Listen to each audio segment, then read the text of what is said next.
Hello everyone, praise the lord, जय मसीकी।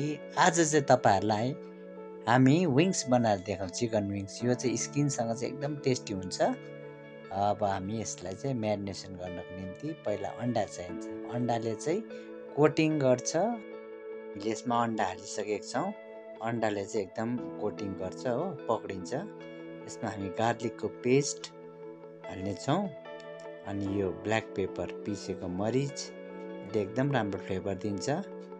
साथै यो रेड चिल्ली पेस्ट घरमै बनाएको पकाएर रातो खोर्सानी पिसेर है, त्यसको रेसिपी तपाईँहरूलाई हालिदिइसकेको छौँ हामीले।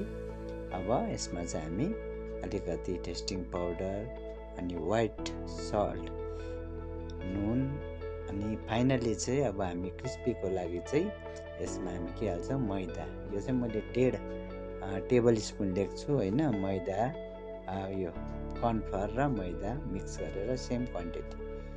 अब यसलाई चाहिँ हामी मजाले हल्का पानी लगाएर मिक्स गर्छौँ। हामी यसलाई हल्का पानी लगाएर चाहिँ यसलाई मिक्स गर्छौँ। अनि यसमा मस्टर्ड, यो मस्टर्ड पेस्ट थियो हाम्रोमा, यो हाल्यो भने झन् राम्रो फ्लेभर आउँछ। यो मस्टर्डको हाम्रो पेस्ट हालेर यसलाई मजाले मिक्स गर्नुपर्छ है, यो ताकि मजाले कोटिङ होस् यो सबै विङ्समा चाहिँ। अनि त्यसलाई हामी, यो चाहिँ हाम्रो म्यारिनेट भइसकेको छ विङ्स। अब यसलाई हामी फ्राई गर्छौँ। यसलाई चाहिँ मजाले हामीले फ्राई गर्नुपर्छ केयरफुली है। अब जब भयो चाहिँ हामी बिस्तारै यसलाई टर्न गर्छौँ। यो चाहिँ हामी मिडियम हिटमा गर्नुपर्छ, हाई हिटमा होइन, ताकि एकदम डिपली हामी फ्राई गर्नुपर्छ यसलाई। अनि काँचै रहन्छ है। हेर्नुहोस् त, क्रिस्पी फ्राई भएको छ, एकदम भित्रसम्म पाएछ। अब यसलाई चाहिँ हामी टस्ट गर्छौँ। अब हामी यसलाई टस्ट गर्छौँ। तेल हाम्रो खरिसकेको छ है, यो चाहिँ कुकिङ ओइल। अब यसमा हामी चप गार्लिक हाल्छौँ।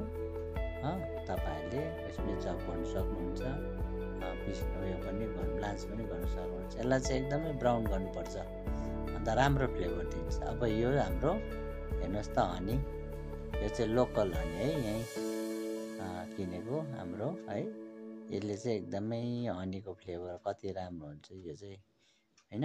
अलिकति क्यारामेलाइज हुनुपर्छ यस्तो प्रकारले। अब यसमा चाहिँ चिल्ली पेस्ट अघि म्यारिनेसनमा पनि हालेको छौँ हामीले, र यसमा चाहिँ तपाईँहरूले आफ्नो स्वादअनुसारले हाल्नु होला।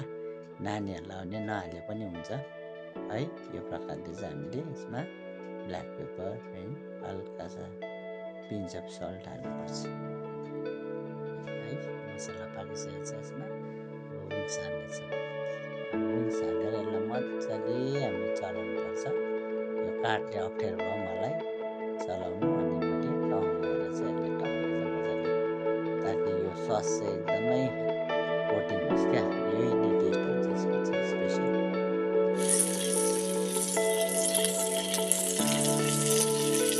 फाइनली हाम्रो रेडी भइसकेको छ। अब हामी यसलाई डिस आउट गर्छौँ प्लेटमा, मजाले सजाएर। तपाईँहरूले है गेस्टहरू आउँदा तपाईँ सर्भ गर्नु सक्नुहुन्छ, घरमै पनि बनाउनु सक्नुहुन्छ। यो चाहिँ जुन मसला छ माथिबाट हामी एकदमै टेस्टी छ, ब्ल्याक पेपर, हनीको क्या, एकदमै एक्स्ट्रा फ्लेभर आउँछ। तपाईँहरूले यो चाहिँ एकदमै घरमा बनाएर खिलाउनुहोस् है।